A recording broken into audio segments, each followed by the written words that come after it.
ఢిల్లీలోని కాంగ్రెస్ పార్టీ ప్రధాన కార్యాలయానికి చేరుకున్నారు Telangana CM Revanth Reddy. AICC general secretary KC వేణుగోపాల్తో భేటీ అయ్యారు. పలు కీలక అంశాలపై అధిష్టానం నిర్ణయం తీసుకోనున్నట్టు తెలుస్తోంది.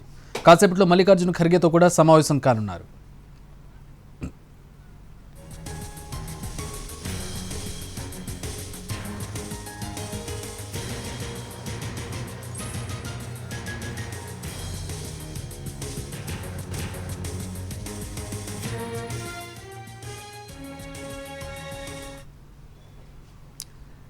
ఢిల్లీలోని కాంగ్రెస్ పార్టీ ప్రధాన కార్యాలయానికి చేరుకున్నారు Telangana CM Revanth Reddy. AICC general secretary KC వేణుగోపాల్తో భేటీ అయ్యారు.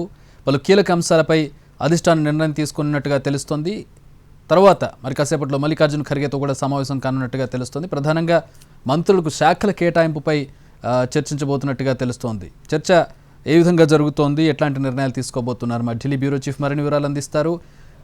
చాలా కీలక నిర్ణయాలు తీసుకున్నట్టుగా కనపడుతుంది. ఏమన్నా వివరాలు బయటకు వచ్చాయా? ఎవరెవరికి ఏ శాఖలు కేటాయిస్తున్నారనే దానికి సంబంధించి?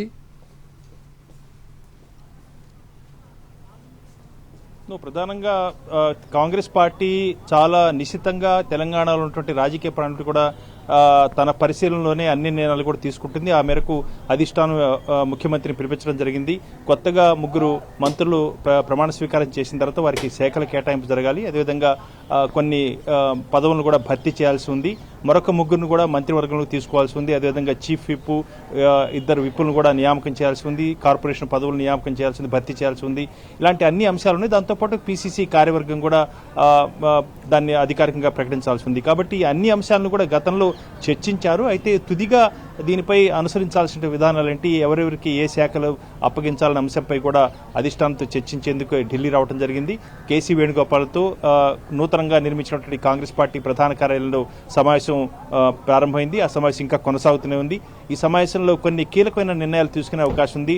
ప్రభుత్వ పరంగా తీసుకోవాల్సిన నిర్ణయాలు, అదేవిధంగా పదవుల భర్తీ విషయంలో కూడా తీసుకోవాల్సిన నిర్ణయాలపై కూడా ఇద్దరి మధ్య చర్చలు జరిగిన తర్వాత కాంగ్రెస్ పార్టీ అధ్యక్షుడు మల్లికార్జున ఖర్గేతో కూడా ముఖ్యమంత్రి రేవంత్ రెడ్డి భేటీ అయ్యే అవకాశం ఉంది. ఈ భేటీలో కూడా మరికొన్ని సూచనలు కూడా తీసుకునే అవకాశం ఉంది. దాంతోపాటు రాష్ట్ర వ్యాప్తంగా ఎస్సీ వర్గీకరణ అమలు అంశానికి సంబంధించి, అదేవిధంగా కులగణన విజయవంతంగా పూర్తి చేసినటువంటి అంశాల గురించి భారీ బహిరంగ సభలు కూడా నిర్వహించాలని చెప్పి రాష్ట్ర నాయకత్వం నిర్ణయించింది. ఆ మేరకు ఆయా బహిరంగ సభల్లో ముఖ్య అతిథులుగా కేసీసీ అధ్యక్షుడు మల్లికార్జున ఖర్గేను, అగ్రనాయకులైనటువంటి రాహుల్ గాంధీని కూడా ఆహ్వానించేందుకు కూడా ఈ పర్యటనలో ముఖ్యమంత్రి అవకాశం ఉన్నట్టుగా తెలుస్తుంది. కాబట్టి అనేక అంశాలపై ముఖ్యమంత్రితో చర్చించి ఆ మేరకు అధిష్టానం కొన్ని సూచనలు చేసే అవకాశం ఉంది.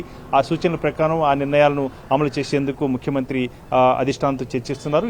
ఈ చాలా కీలకమైనటువంటి నిర్ణయాలు తీసుకునే అవకాశం ఉంది. ముఖ్యంగా శాఖల కేటాయింపు, అదేవిధంగా పదవుల భర్తీ, పీసీసీ కార్యవర్గం, దాంతోపాటు మరొక 3 మంత్రివర్గం తీసుకునే అంశం, ఈ కీలకమైనటువంటి అంశాలపైనే ముఖ్యమంత్రి అధిష్టానంతో చర్చించి నిర్ణయాలు తీసుకునే అవకాశం ఉంది. Right, thank you.